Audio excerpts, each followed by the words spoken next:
अवां खे आगाह कई पिया। सिंध जे मुख़्तलिफ़ शहरनि में मकानी इदारनि जी ख़ाली सीटनि ते नंढी चूंड लाइ पोलिंग जो अमल जारी आहे। कराची जे 5 ज़िलनि में चेयरमैन ऐं वाइस चेयरमैन ऐं वार्ड मेंबर्स ऐं 10 मेंबर्स लाइ बल्दियाती चूंड जारी आहे।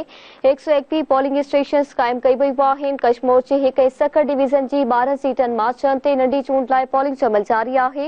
6 सीटनि ते अॻई उम्मीदवार बिना मुक़ाबले कामयाब थियल आहिनि। घोटकी जे यूसी पन, गंबर जे जनरल वार्ड, खैरपुर ऐं कादरपुर में बि चूंड अमल बिना के वक़्फ़े जी शाम 5 वॻे ताईं जारी रहंदो।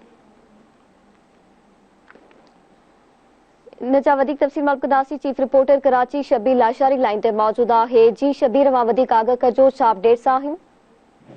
जी बिल्कुल, कराची जे जेको आहे मुख़्तलिफ़ यूनियन कमेटियुनि ते चेयरमैन ऐं वाइस चेयरमैन तोड़े वार्ड मेंबरनि जी सीटुनि ते बल्दियाती इलेक्शन जो सिलसिलो जेको आहे उहो जारी आहे। कराची जे 5 ज़िलनि में टोटल जेके पोलिंग स्टेशनूं आहिनि उहे 180 पोलिंग स्टेशनूं आहिनि, जिन ते हिन वक़्तु जेके वोटर आहिनि उहे पंहिंजे वोट जो हक़ इस्तेमालु करे रहिया आहिनि।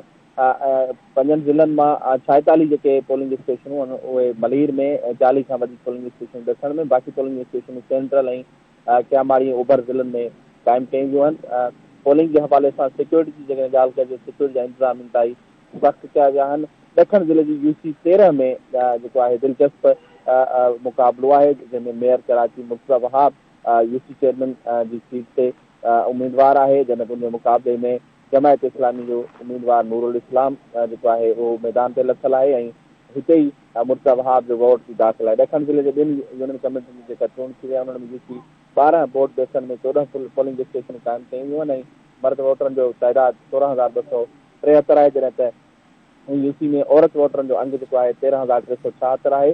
टोटल 56 पोलिंग बूथ जेके आहिनि उहे क़ाइमु कया विया आहिनि ऐं 29,649 वोटर पंहिंजनि उम्मीदवारनि खे वोट कंदा। अहिड़ी रीति ॾखण ज़िले जी यूसी 6 नानकवाड़ा लियारी में पिणु 17 पोलिंग स्टेशनूं क़ाइमु कयूं वियूं आहिनि ऐं हिते मर्द वोटरनि जो तइदाद 20,115, जॾहिं त औरत वोटरनि जो जेको अंग आहे उहो 17,653 आहे। सुबुह 8 वॻे पोलिंग जो अमल जेको आहे उहो शुरू थियो आहे।